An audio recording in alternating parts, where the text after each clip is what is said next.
Hi friends, welcome to Pavan's stories. ఐతారం ముచ్చట్లకు స్వాగతం. ఓ చక్కని మనసును తాకే ఓ చక్కని కథతో వచ్చేసాను. కథలోకి వెళ్ళేద్దామా? కథ పేరు నా మొదటి ప్రయాణం.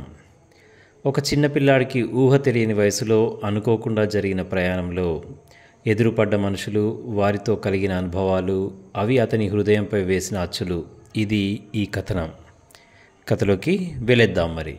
వెల్కమ్ టు సండే స్పెషల్ ఐతారం ముచ్చట్లు. కథానిక నా మొదటి ప్రయాణం. ఇలాగే సరైన తిండి లేక ఆగుతూ నడుస్తూ 5 రోజులు నడిచేసరికి కాళ్ళన్నీ పుండ్లు పుండ్లు అయ్యాయి.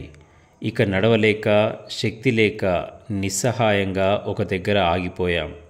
పిల్లలు ఏడవసాగారు. పెద్దలకు ఓపిక లేదు.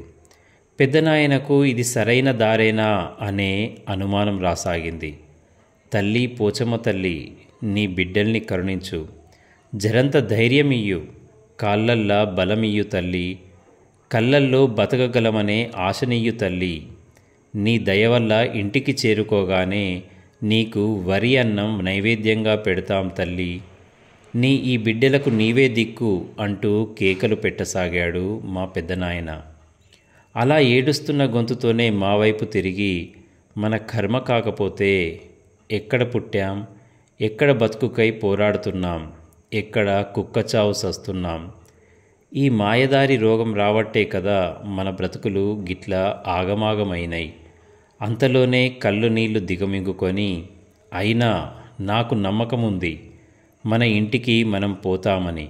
ఇక దిగులొద్దు, భయపడొద్దు, ఆ భయమే మనల్ని సగం చంపేస్తుంది.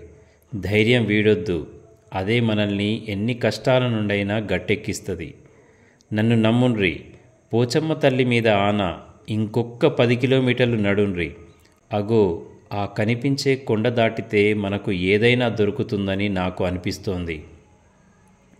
నన్ను నమ్మి ఇంత దూరం వచ్చారు, ఇంకొంచెం దూరం దేవుడి మీద భారం వేసి నడవండి అంటూనే ఇంకాస్త గట్టిగా, ఒరేయ్ చిన్నోడా, పెద్దోడా, లెగండ్రా లెగండి, పోచమ్మ తల్లిని నమ్మి నడవండి అన్నాడు మా పెద్దనాయన. అంతే, అందరం ఒక్కసారి ఆశా ధైర్యం తెచ్చుకొని నిలబడ్డాం. మూట ముల్లే సర్దుకొని పెద్దాయన జంగలేస్తున్న దిశగా నడవసాగాం. ఇంతలో మల్లయ్య ఓ పాట అందుకున్నాడు. అందరూ దానికి తాళం వేస్తూ అలా అలా దూరం మరిచి, భారం మరిచి నడుస్తూ నడుస్తూ గుట్ట దగ్గరగా చేరాం. అందరికంటే ముందు పెద్దాయన కళ్ళు చీకటిని చీల్చుకునే కిరణంలా పరిగెత్తసాగాయి. క్షణకాలంలో అన్ని వైపులా అన్ని దిశల్లో చురుకుగా ఆ కళ్ళు చూడసాగాయి. అలా అలా వేగంగా నడుస్తూ నడుస్తూ ఉన్న పలంగా మోకాళ్ళ మీద కూలపడిపోయాడు. పోచమ్మ తల్లి అంటూ గట్టిగా పెద్ద కేక వేసి గొంతు చీల్చుకుని ఏడవసాగాడు. అంతే, వెనుకనే ఉన్న మా గుండెలన్నీ భల్లుమన్నాయి. అసలు ఏమైంది? పెద్దనాయన ఎందుకు కూలబడ్డాడు? ఎందుకు అంతలా ఏడుస్తున్నాడు? ఎందుకు ఆ కేకలు అనుకుంటూ చిన్నపిల్లలమైన మేము ఉరికి ఆయన వెనుకనే నిలబడ్డాం. ఆయన ఏడుస్తూ చూస్తున్న దిశగా చూస్తే కొన్ని ఇండ్లు కనబడ్డాయి, కొందరు మనుషులు కనబడ్డారు, వీధి దీపాలు కూడా కనిపించాయి. వారం రోజులు ఎడారిలో నడిచి ఏడ్చిన వాడికి దాహం తీర్చే ఒయాసిస్సు కనబడితే ఎలా ఉంటుందో అలా ఉంది మా అందరి పరిస్థితి.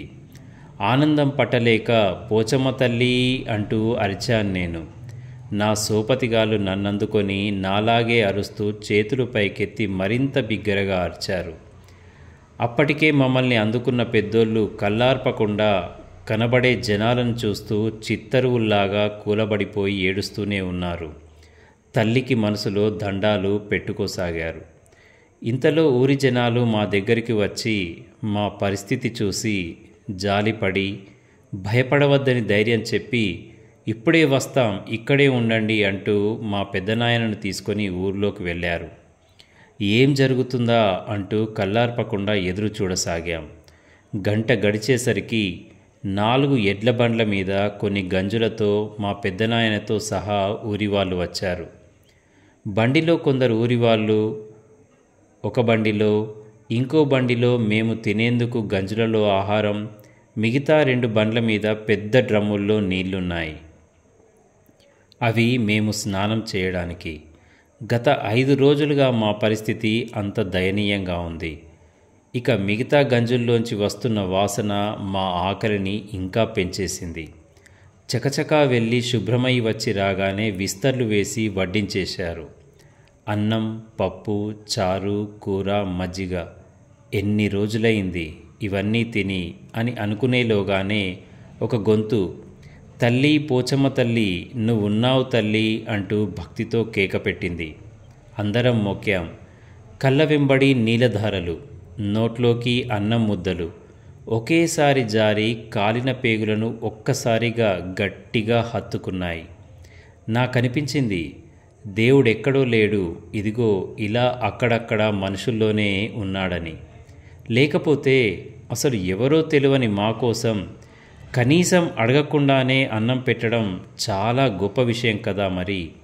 అందుకే తినడం పూర్తయిన ప్రతి ఒక్కరం భక్తితో దండం పెట్టాం ఆ ఊరి వాళ్ళకి ప్రేమతో. భలేవాళ్లే అంటూ ఇంత స్పాటి సాయానికి అన్నన్ని దండాలెందుకులేండి అంటూ వారిస్తూ, మీరు కావాలంటే ఇక్కడే మా ఊర్లో వారం రోజుల వరకు ఉండొచ్చు. మీరు పూర్తిగా సేదదీరాక మీ వలసను మొదలు పెట్టండి. మీరు మీ ఊరు చేరే వరకు మీకు కావలసిన ఆహారాన్ని మీకు మేము అందిస్తాం. మీరు భయపడకండి, సేదతీరండి అంటూ చెబుతున్నాడు ప్రేమగా పెద్దాయనను చూస్తూ అందరితో అక్కడి ఆ ఊరి పెద్ద. నాకు ఆయన చెప్పిన పదం వలస నా గుండెలో నాటుకుంది. అంటే ఇలా గుంపుగా బ్రతుకు తెరువు కోసం చేసే ప్రయాణాన్ని వలస అంటారన్నమాట. నేనప్పుడే నిర్ణయించుకున్నాను, ఇక మీదట మా జీవితాల్లో ఇలాంటి ఒక పదం రానే రాకూడదని, రానే రానివ్వనని. నాకు ఈ వలస చాలానే నేర్పింది. మనుషులు రకరకాలుగా ఉంటారని, కొందరు మంచి మనుషులు ఉంటారని, ఇంకొందరు మనుషుల్లో దేవుడు కూడా ఉంటాడని, నమ్మి ధైర్యంగా అడుగు వేస్తే మనల్ని నడిపిస్తాడని. కానీ ఇన్ని కష్టాలెందుకు పెడతాడో మాత్రం ఇంకా అర్థం కాలేదు. బహుశా తెలిసే వయసే రాలేదేమో. అలా అనుకుంటూనే అలా చుక్కల్ని చూస్తూ చూస్తూ అమ్మ మాకు చెప్పే కథల బాధ్యత నేను తీసుకొని తమ్ముడికి చెల్లికి అవే కథలు ఇంకాస్త మారుస్తూ చెబుతూ హాయిగా నిద్రపోయాం. తెల్లారి కాగానే మా వలస మళ్ళీ మొదలైంది.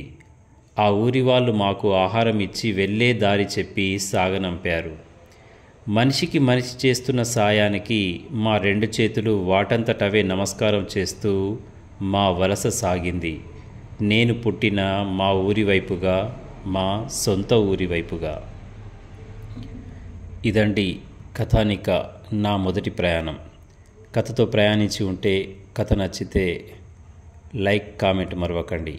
నేను మీ పవన్ కుమార్ పెంటు.